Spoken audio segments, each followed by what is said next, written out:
Verdaderamente ha resucitado el Señor. Con esta palabra que nos dirige la Iglesia en esta mañana de la resurrección, vamos a finalizar nuestros ejercicios, adentrándonos en la cuarta semana que San Ignacio nos presenta para contemplar los misterios del triunfo del Señor sobre el pecado y sobre la muerte. Y lo hacemos mirando una vez más a nuestra Madre la Virgen. Ella está llena de la alegría del resucitado y por eso nos gozamos de su alegría, la felicitamos con el Regina Coeli Laetare. Reina del cielo, alégrate, aleluya, porque el Señor, a quien has merecido llevar, aleluya, ha resucitado según su palabra, aleluya. Gózate y alégrate, Virgen María, aleluya, porque verdaderamente ha resucitado el Señor, aleluya. Oh Dios, que te has dignado alegrar el mundo con el gozo de la resurrección de tu Hijo, te pedimos que por la intercesión de la Virgen María nos hagas gozarnos un día de las alegrías eternas del cielo, por el mismo Jesucristo nuestro Señor. Santa María, causa de nuestra alegría, ruega por nosotros. San José, ruega por nosotros. San Ignacio y Santa Teresita, rogad por nosotros. San Ignacio comienza las contemplaciones de los misterios de la Pascua del Señor con una petición: pedirle al Señor la gracia de alegrarme y gozarme con Cristo resucitado. Le pedimos al Señor lo que nos quiere dar en la Pascua, en la resurrección, que es su gozo.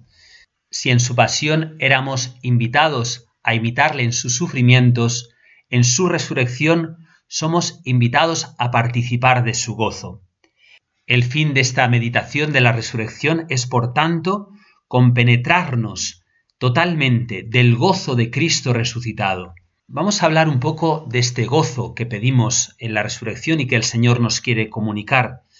Como en tantos momentos de los ejercicios, cuando San Ignacio indica en la petición qué es lo que hemos de pedir a Dios, no nos hace pedir primeramente un fruto sensible, sino espiritual, aun cuando pudiera tener efectos sensibles también, la alegría, y que secundariamente podemos también pedir. Se trata de pedir gozo con Cristo gozoso. Santo Tomás de Aquino nos habla del gozo como uno de los tres efectos de la caridad. Los otros son la paz y la misericordia. Da mucha luz este aspecto. Hay gozo donde hay caridad. El gozo es, por lo tanto, un efecto. A nadie le podemos embutir el gozo. No se puede insuflar desde fuera. A nadie se puede obligar a alegrarse. Y de poco vale dar motivos de gozo si la persona no ama. Si falta la causa, que es el amor, no puede haber gozo. Pero si hay amor de caridad, basta el mínimo motivo para que surja el gozo. Alégrate, María, porque has hallado gracia delante de Dios. En otras palabras, quien ama intensamente en su amor mismo, ya tiene el motivo mayor de gozo. El resto son ocasiones que se lo recuerdan, desde el gozo por la creación al que es por la redención. Nos puede ayudar a hacer examen de nuestros gozos para conocer cuál es nuestro amor. Es un hecho de experiencia que las personas más caritativas transmiten el gozo, transmiten la paz y la misericordia. Es otro hecho, por contraste, una de las notas distintivas del fariseísmo, la tristeza del bien.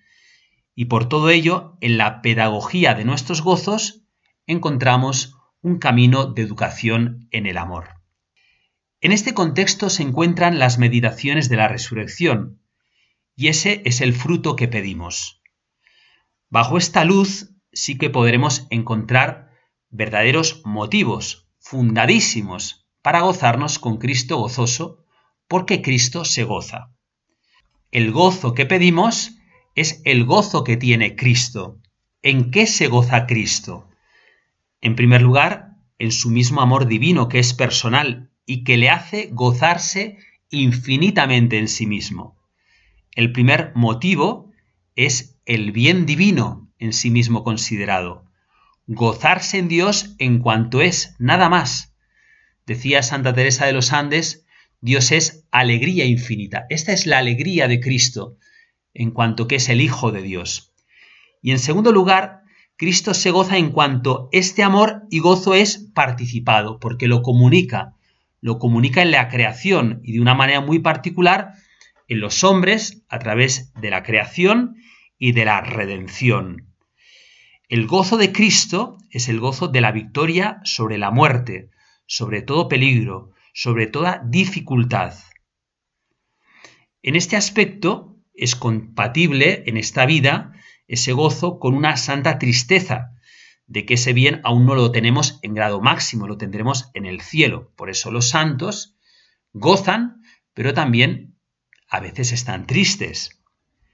Pero esa misma tristeza en los santos es siempre relativa a este gozo fundamental de que Cristo está lleno de gozo porque ha resucitado, es decir, vive y reina por los siglos de los siglos. Nos ama ahora y nos amará siempre. De la fuerza de esta alegría nos hablan santos como San Juan Bosco, quien decía a los jóvenes: este es el Padre que siempre está alegre, el Padre de los cuentos bonitos. San Felipe Neri, también un santo muy alegre, un día el hermano Zaboni le riñó porque se reía a carcajadas cuando leía las bromas del cura Arloto. Está mal que los sacerdotes rían ruidosamente, le dijo. Y Felipe Neri le contestó: el Señor Dios es bueno, ¿cómo no va a alegrarse de que sus hijos nos riamos? La tristeza nos hace doblar el cuello y no nos permite mirar al cielo. En nuestros días llama la atención la alegría de santos como Carlos Acutis, este joven que murió como apóstol de la Eucaristía hace poco tiempo, o Chiara Luce Badano, también falleció hace poco tiempo y está beatificada, o Santa Gianna Beretta Mola, esta madre de familia que ofreció la vida por su hija. Ella tenía un cáncer y renunció al tratamiento para que pudiera nacer su hija Janina. Tuve el regalo de conocerla, he estado con ella varias veces y me contaba que su padre siempre les hablaba de la alegría que tenía su madre. Algunas frases de Santa Gianna. Nosotros sabemos muy bien que la alegría viene de Jesús. Con Jesús en el corazón llevamos la alegría con nosotros. La felicidad consiste en tener a Jesús en el corazón. La felicidad, mejor dicho, su secreto, es vivir momento por momento y agradecer al Señor lo que en su bondad nos manda. Y la alegría de Santa Teresita. Desde niña, su madre decía que era una niña despierta y alegre. Como consecuencia de la muerte de su madre, la alegría de Teresa pareció apagarse, hasta que el día milagroso, el 13 de mayo, en que la Virgen la sonrió. Escribe Santa Teresita: de repente la Santísima Virgen me pareció hermosa, tan hermosa que yo no había visto nunca nada tan bello. Su rostro respiraba una bondad y una ternura inefables, pero lo que me caló hasta el fondo del alma fue la encantadora sonrisa de la Virgen. Esta alegría que le comunica a la Virgen con su sonrisa se va a hacer especialmente intensa como fruto de aquella gracia de la Navidad. Escribe Santa Teresita sobre lo que sucedió aquella Nochebuena de 1886. Sentí que entraba en mi corazón la caridad. Sentí la necesidad de olvidarme de mí misma para dar gusto a los demás. Y entonces fui feliz. La sonrisa de la Virgen acompañó a Santa Teresita hasta su lecho de muerte. En aquellos 18 meses finales de su vida, con sufrimientos físicos y espirituales terribles, Santa Teresita escribió: estoy siempre feliz y contenta. No pensemos en una felicidad que le ahorrara nada de los sufrimientos. Se deshacía a veces en lágrimas de dolor, gemía en medio de la agonía. Pero la gracia de la caridad la penetraba y la hacía gozar de las delicias de la Trinidad. Y esto le llevaba a hacer bromas a sus hermanas, hasta el punto que su hermana, Celina, Sor Genoveva, escribía: es tal su alegría que yo creo que morirá riendo.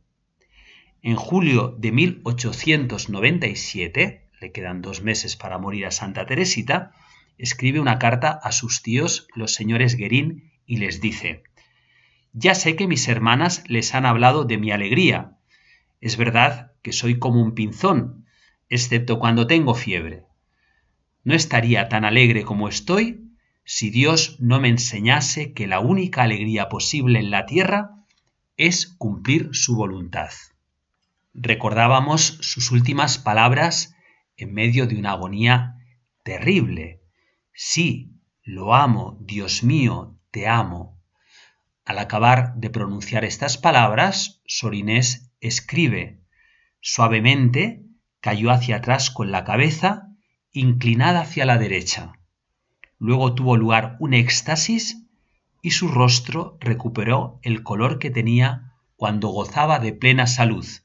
Sus ojos estaban fijos en lo alto, refulgentes de paz y de alegría».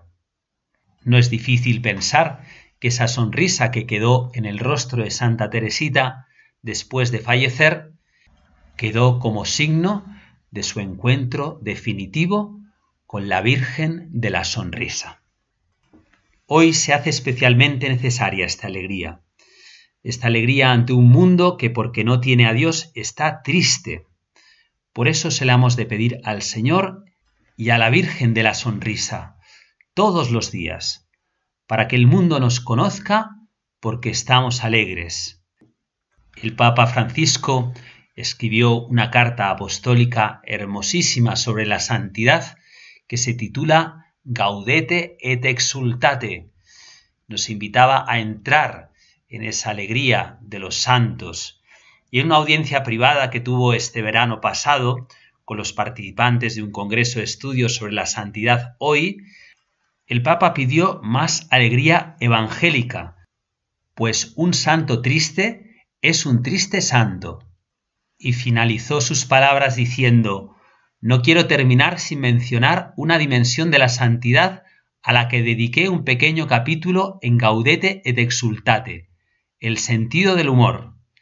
Saber disfrutar de la vida con sentido del humor, porque tomar la parte de la vida que te hace reír, eso aligera el alma». Y al final invitó a rezar la oración de Santo Tomás Moro, que él dice que reza desde hace más de 40 años y que también está contenida en la Gaudete et exultate, que dice así: «Concédeme, Señor, una buena digestión y también algo que digerir. Concédeme la salud del cuerpo con el buen humor necesario para mantenerla». Pidámosle al Señor que nos comunique el gozo de su resurrección, el gozo de su divinidad. Toda la divinidad de Cristo se manifiesta ahora en su humanidad. Si, como nos decía San Ignacio en la Pasión, parece que la divinidad se esconde, ahora la divinidad aparece con toda su fuerza, penetrando y difundiéndose a través del cuerpo resucitado de Jesús. Quien está cerca de Jesús, quien trata con Jesús, muy especialmente en la oración, en los sacramentos, quien sale al encuentro de ese Jesús que hoy está vivo también en los que sufren, en los enfermos, en los que tenemos cerca y nos necesitan, se llena de la alegría de la resurrección. San Ignacio nos invita a contemplar, a mirar el oficio de consolar que Cristo nuestro Señor trae con su resurrección, comparando cómo unos amigos suelen consolar a otros. Puede ser la línea guía de estas meditaciones de resurrección, ir siguiendo los textos que nos presentan los evangelios, descubriendo en cada aparición a Cristo Consolador, y con ello las siguientes cosas. Primero, la delicadeza con la que Jesús cumple este oficio. Segundo, la pedagogía del consuelo. A cada uno le da lo que necesita. Y cómo en el modo mismo de las apariciones va aquilatando el amor de sus discípulos. El gozo va entrando solo como fruto de esta presencia consoladora de Jesús. Tercero, el fin de esta consolación, que es prepararlos para la nueva vida. De la victoria, darles la certeza, pero no todos los efectos. No están aún los ángeles ni las trompetas. Eso será la segunda venida del Señor. los hace testigos. Ellos van a ser quienes tengan que transmitir la certeza del hecho hasta los confines de la tierra. Con este oficio de consolar se cumplen en Jesús las profecías. Los profetas habían hablado del Mesías como aquel que vendría a consolar a su pueblo. Jesús había prometido a los apóstoles que les enviaría el Consolador, refiriéndose al Espíritu Santo. Jesús resucitado adelanta la presencia del Espíritu Consolador en este oficio de consolar. Consuela a la primera iglesia, que se encuentra triste y afligida en aquellos apóstoles que le abandonaron la noche del Jueves Santo. Consuela a Pedro, el duro patrón de Galilea, que con su negación se sentiría avergonzado de haber traicionado aquella promesa que hizo tan valientemente, entre comillas, la noche del Jueves Santo, promesa de fidelidad. Vamos a fijarnos en el modo como Jesús consuela a los suyos en aquella escena de la aparición en el lago de Tiberíades. La escuchamos con atención. Jesús se apareció otra vez a los discípulos junto al lago de Tiberíades. Y se apareció de esta manera. Estaban juntos Simón Pedro, Tomás, apodado el Mellizo, Natanael, el de Caná de Galilea, los Zebedeos y otros 2 discípulos suyos. Simón Pedro les dice: «Me voy a pescar». Ellos contestan: «Vamos también nosotros contigo». Salieron y se embarcaron, y aquella noche no cogieron nada. Estaba ya amaneciendo cuando Jesús se presentó en la orilla, pero los discípulos no sabían que era Jesús. Jesús les dice: «Muchachos, ¿tenéis pescado?». Ellos contestaron: «No». Él les dice: «Echad la red a la derecha de la barca y encontraréis». La echaron y no podían sacarla por la multitud de peces. Y aquel discípulo a quien Jesús amaba le dice a Pedro: «Es el Señor». Al oír que era el Señor, Simón Pedro, que estaba desnudo, se ató la túnica y se echó al agua. Los demás discípulos se acercaron en la barca porque no distaban de tierra más que unos 200 codos, remolcando la red con los peces. Al saltar a tierra, ven unas brasas con un pescado puesto encima y pan. Jesús les dice: «Traed de los peces que acabáis de coger». Simón Pedro subió a la barca y arrastró hasta la orilla la red repleta de peces grandes, 153. Y aunque eran tantos, no se rompió la red. Jesús les dice: «Vamos, almorzad». Ninguno de los discípulos se atrevía a preguntarle quién era, porque sabían bien que era el Señor. Jesús se acerca, toma el pan y se lo da, y lo mismo el pescado. Esta fue la tercera vez que Jesús se apareció a los discípulos después de resucitar de entre los muertos. Después de comer dice Jesús a Simón Pedro: «Simón, hijo de Juan, ¿me amas más que estos?». Él le contestó: «Sí, Señor, tú sabes que te quiero». Jesús le dice: «Apacienta mis corderos». Por segunda vez le pregunta: «Simón, hijo de Juan, ¿me amas?». Él le contesta: «Sí, Señor, tú sabes que te quiero». Por tercera vez le pregunta: «Simón, hijo de Juan, ¿me quieres?». Se entristeció Pedro de que le preguntara por tercera vez: «¿Me quieres?». Y le contestó: «Señor, tú conoces todo, tú sabes que te quiero». Jesús le dice: «Apacienta mis ovejas». En verdad te digo, cuando eras joven tú mismo te ceñías e ibas a donde querías. Pero cuando seas viejo, extenderás las manos, otro te ceñirá y te llevará a donde no quieras ir. Esto dijo aludiendo a la muerte con que iba a dar gloria a Dios. Dicho esto, añadió: «Sígueme». Pedro, volviéndose, vio que le seguía el discípulo a quien Jesús amaba, el mismo que en la cena se había apoyado en su pecho y le había preguntado: «Señor, ¿quién es el que te va a entregar?». Al verlo, Pedro dice a Jesús: «Señor, ¿y este qué?». Jesús le contesta: «Si quiero que se quede hasta que yo venga, ¿a ti qué? Tú sígueme». Entonces empezó a correr entre los hermanos el rumor de que ese discípulo no moriría. Pero no le dijo Jesús que no moriría, sino si quiero que se quede hasta que yo venga, ¿a ti qué? Este es el discípulo que da testimonio de todo esto y lo ha escrito, y nosotros sabemos que su testimonio es verdadero. Nos fijamos, siguiendo el Evangelio, cómo Jesús consuela a sus discípulos. En primer lugar, Jesús consuela a los apóstoles haciéndoles experimentar de nuevo su poder al obedecer a su palabra. Les dice, echad las redes a la derecha.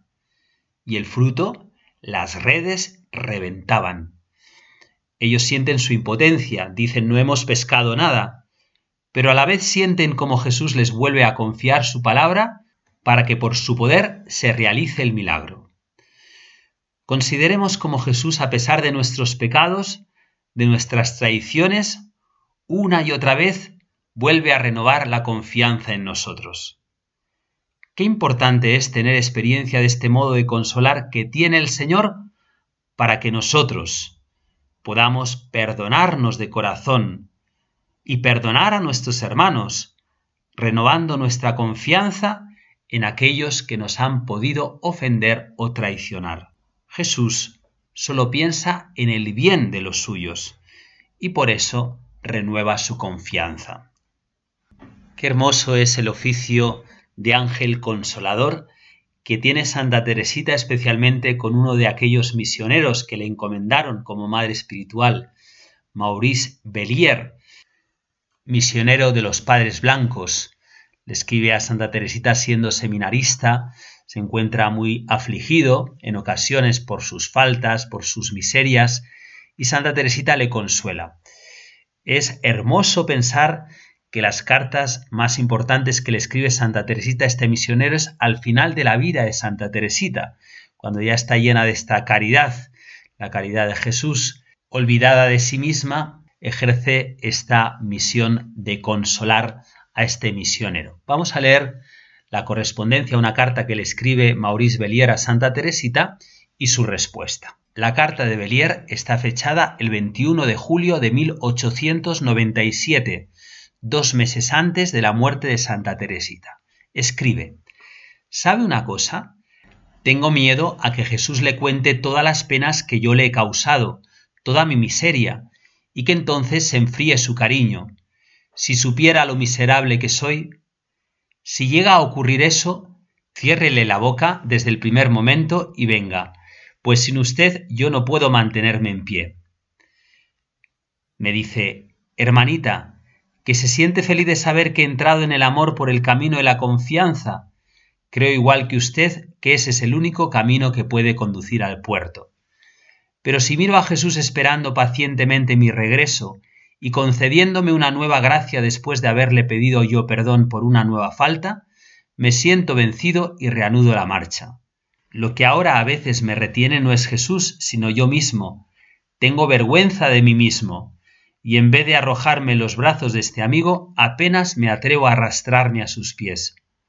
Con frecuencia, un primer impulso me lanza a sus brazos, pero me detengo enseguida a la vista de mi miseria y no me atrevo.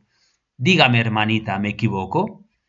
Pienso que al corazón de Dios le entristecen mucho más las 1000 pequeñas cobardías e indelicadezas que le hacen sus amigos que otras faltas incluso graves que escapan al control de la naturaleza. Usted me comprende y me hará generoso e irreprochable con Jesús. Que yo tenga hacia Jesús al menos tanto punto de honor como el que tengo hacia los hombres. Responde Santa Teresita el 26 de junio de 1897. Querido hermanito, Dios le tiene reservadas a su alma sorpresas muy agradables. Su alma, así me lo escribe, está poco acostumbrada a las cosas sobrenaturales, pues yo, que para algo soy su hermanita, le prometo hacerle saborear después de mi partida para la vida eterna la dicha que puede experimentarse al sentir cerca de sí a un alma amiga. Tiene que vivir por anticipado en el cielo, pues Jesús nos dijo: donde está tu tesoro, allí está tu corazón. ¿Y no es Jesús nuestro único tesoro? Pues si Él está en el cielo, allí debe morar su corazón. Y se lo digo con toda sencillez, querido hermanito, Me parece que le va a ser más fácil vivir con Jesús cuando yo esté ya junto a Él para siempre. Muy mal tiene que conocerme para temer que una relación detallada de sus faltas pueda disminuir el cariño que siento por su alma. Créame, hermano, que no necesitaré tapar con la mano la boca de Jesús. Hace ya mucho tiempo que tiene olvidadas sus infidelidades y solo tiene presentes sus deseos de perfección para alegrar su corazón. Se lo ruego, no se arrastre a sus pies. Siga ese primer impulso que lo lleva a sus brazos. Ese es su sitio. En esta carta he comprobado más aún que las demás que le está prohibido ir al cielo por otro camino que no sea el de su pobre hermanita. Estoy completamente de acuerdo con usted. Al corazón de Dios le entristecen más las 1000 pequeñas indelicadezas de sus amigos que las faltas incluso graves que cometen las personas del mundo. Pero querido hermanito, yo pienso que eso es solo cuando los suyos, sin darse cuenta de sus continuas indelicadezas, hacen de ellas una costumbre y no le piden perdón. Solo entonces Jesús puede decir aquellas palabras conmovedoras que la Iglesia pone en nuestra boca durante la Semana Santa. Esas llagas que veis en mis manos son las que me hicieron en casa de mis amigos. Pero cuando sus amigos después de cada indelicadeza vienen a pedirle perdón echándose en sus brazos, Jesús se estremece de alegría y dice a los ángeles lo que el padre del hijo pródigo dijo a sus criados: «Sacad enseguida el mejor traje y vestidlo. Ponedle un anillo en la mano y hagamos una fiesta». Sí, hermano mío, qué poco es conocida la bondad y el amor misericordioso de Jesús. Es cierto que para gozar de esos tesoros hay que humillarse, reconocer la propia nada, y eso es lo que muchas almas no quieren hacer. Pero hermanito, esa no es su manera de actuar. Por eso el camino de la confianza sencilla y amorosa está hecho a la medida para usted. ¡Qué maravilla esta carta de Santa Teresita con la que recoge el pesar de este misionero y lo levanta! Y lo levanta a lo que ella vive, la confianza, la humildad, el abandono en las manos misericordiosas del Señor. Este es el consuelo que nos trae Jesús resucitado, el consuelo de su misericordia. Seguimos con el texto evangélico en este oficio de consolar que tiene Jesús para los apóstoles. Les prepara el desayuno.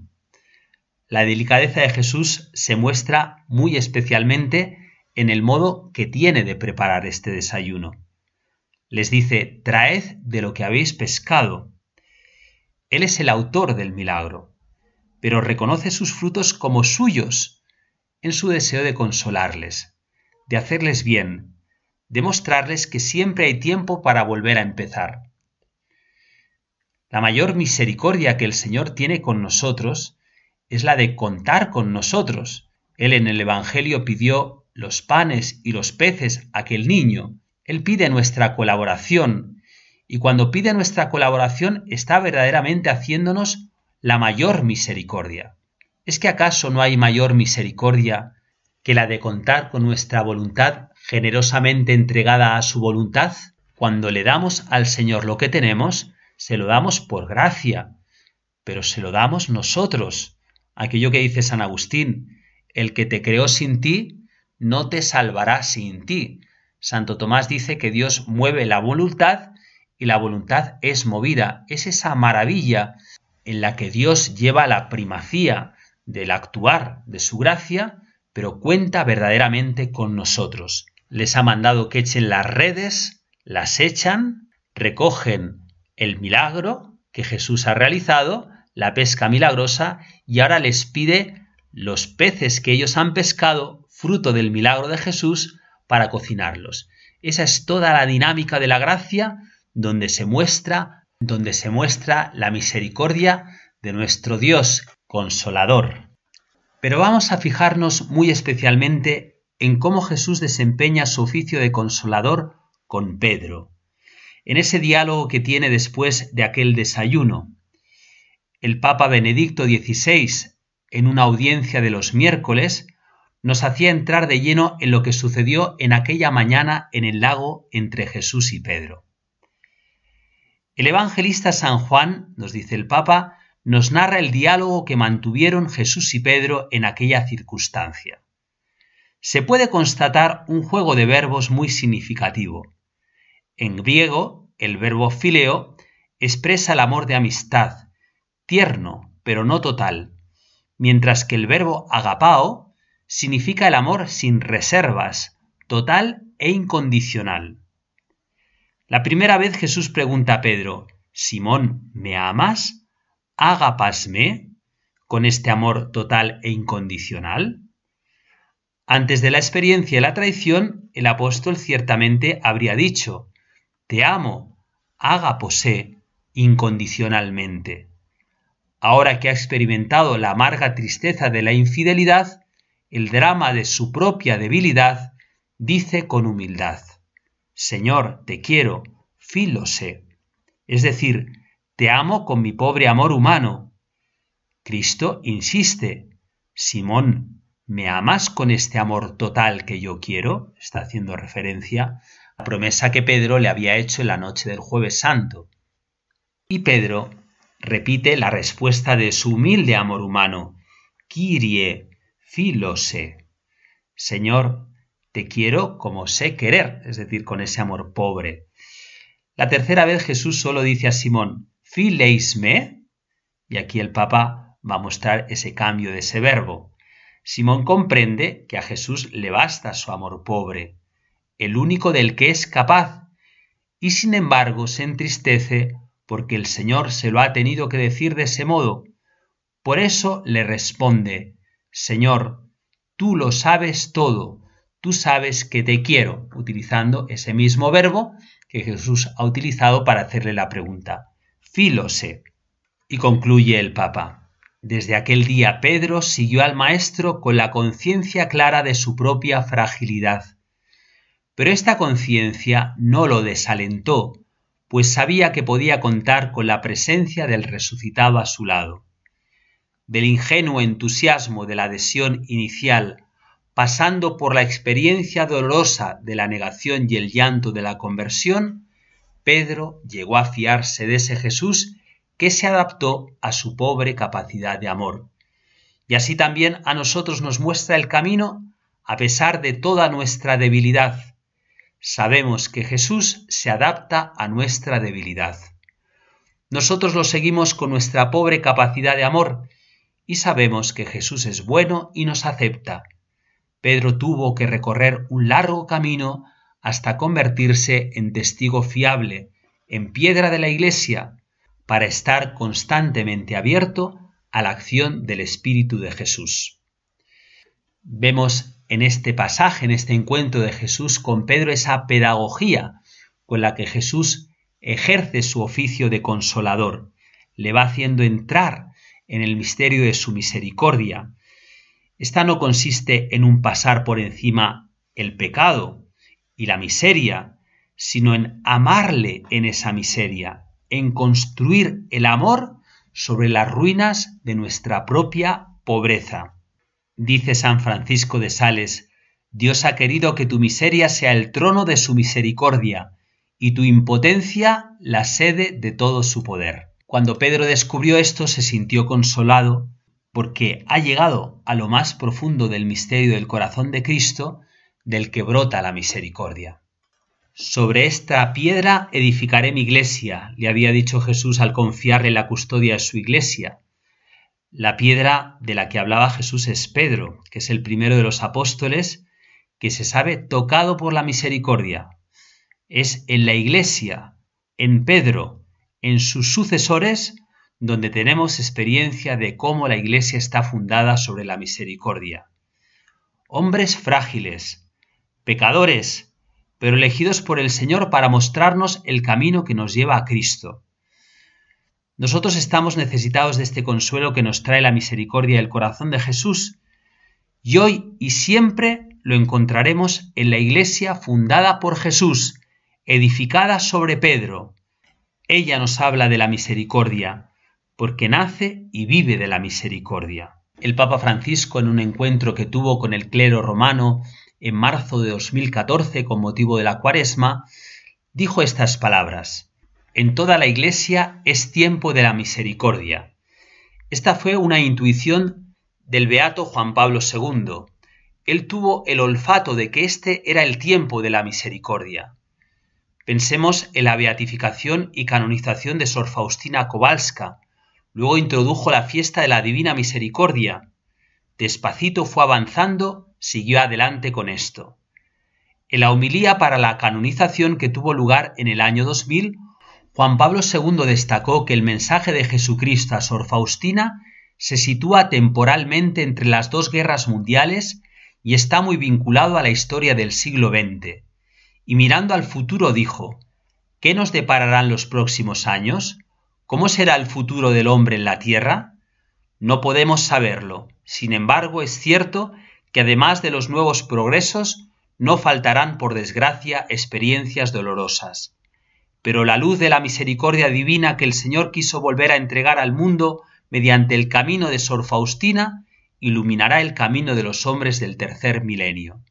Está claro, aquí es explícito en el año 2000, pero es algo que en su corazón maduraba desde hacía tiempo. En su oración tuvo esta intuición. Hoy olvidamos todo con demasiada rapidez, incluso el magisterio de la Iglesia. En parte es inevitable, pero los grandes contenidos, las grandes intuiciones y los legados dejados al pueblo de Dios, no podemos olvidarlos. Y el de la Divina Misericordia es uno de ellos. Es un legado que Él nos ha dado, pero que viene de lo alto. Nos corresponde a nosotros como ministros de la Iglesia mantener vivo este mensaje, sobre todo en la predicación y en los gestos, en los signos, en las opciones pastorales, por ejemplo, la opción de restituir prioridad al sacramento de la reconciliación y al mismo tiempo a las obras de misericordia. Reconciliar, poner paz mediante el sacramento y también con las palabras y con las obras de misericordia. Hagamos nuestras estas palabras del Papa Francisco. Vivamos de veras este consuelo que Jesús nos trae en la Pascua. Experimentemos el gozo de la misericordia divina, particularmente si no lo hemos hecho en estos días de la Cuaresma y de Semana Santa de confesarnos. Aprovechemos para hacer una buena y santa confesión, para poder recibir la comunión pascual. Y dejémonos mirar como Jesús nos mira, para volverle a decir, como le dijo Pedro: Señor, tú lo sabes todo, tú sabes que te quiero. Nos ayuda a mirar a Pedro en esta mañana de este encuentro con Jesús en el lago de Tiberíades, ese Pedro que se nos muestra ya con un corazón transformado, y pedirle también a Pedro que nos dé ese corazón bueno, ese corazón que pasa de ser un corazón endurecido a un corazón de carne. Fulton Sheen fue un arzobispo estadounidense de la Iglesia Católica, conocido por su predicación y especialmente por su trabajo en televisión y en radio. Escribió lo siguiente sobre el apóstol Pedro: el jefe de la Iglesia sustenta a la Iglesia durante el tiempo. Por eso Jesús le pide una profesión de amor que convalide y dé sentido a la perenne profesión de fe. Porque el espíritu de la Iglesia es el espíritu del amor. Le da la posibilidad de desdecirse delante de los otros apóstoles, el interrogatorio del amor. Y nunca se lo ve más de todo corazón cuando se entristece por la tercera pregunta. ¿Sabes todo? ¿Me conoces por dentro? ¿Sabes que eres todo para mí? Los hombres tienen tantas capacidades, dones, muchísimos, pero hay cierta cosa que solo se tiene si se tiene, y quien no la tiene ni sabe qué es. Es algo incomunicable, inalienable, que pertenece al misterio de cada uno consigo mismo, que es lo más profundo del yo, que es el santuario de la conciencia, es el corazón. San Pedro tenía corazón, era un hombre de corazón, no era un gran especulativo. Tener corazón es una especial capacidad de sentir, es una sensibilidad especial, capacidad de conmoverse, de expandirse hacia los demás, de encenderse, de sentir el dolor de los otros como propio y también la alegría. Estar más contento porque los otros lo están que por estar contento con los otros. Es cierto punto indivisible en nuestro yo en el cual es puesto todo el bien posible de una criatura. Es el centro de la libertad. No mira cifras, no calcula. Tener corazón es tener el sentido de las pequeñas cosas que elevan el espíritu. Imaginemos que Jesús pasa ante cada uno de nosotros con la misma pregunta, y en relación con la misión que tiene para nosotros, lo que nos quiere pedir que hagamos, con la función que nos hará desempeñar en su iglesia. Pedro, ¿me amas? Todos diremos que sí, pero no todos de la misma manera. Esta pregunta no se trata de un juramento de fidelidad, de responder lo que toca, de imaginar a qué cosas estamos dispuestos. Haré lo que sea, me entregaré a las obras, yo daré mi vida por ti. No se trata de eso, sino de algo más profundo que solo se puede contestar desde el corazón, siendo hombres de corazón. ¿Me amas realmente? ¿Me amas a mí? ¿Piensas en mí? ¿Suspiras por mí? ¿Harás todo lo que te digo? ¿Me buscas? ¿Me amas verdaderamente? ¿Soy todo para ti? Tú lo sabes todo. ¿Podremos decir lo mismo que San Pedro con el mismo corazón? Esa es la respuesta que da sentido a toda función en la Iglesia, a todo lo que Dios nos da para el bien de nuestros hermanos. Le pedimos a Jesús resucitado esta gracia para cada uno de nosotros. Yo se la pido para cada uno de los que estáis escuchando estos ejercicios y vosotros se la pedís al Señor para mí. Que nos dé un nuevo corazón, un corazón bueno, un corazón como el suyo. Este es el fruto de los ejercicios, hombres y mujeres nuevos con un corazón como el de Jesús. Que Cristo resucitado nos llene de su alegría y nos dé su mismo corazón.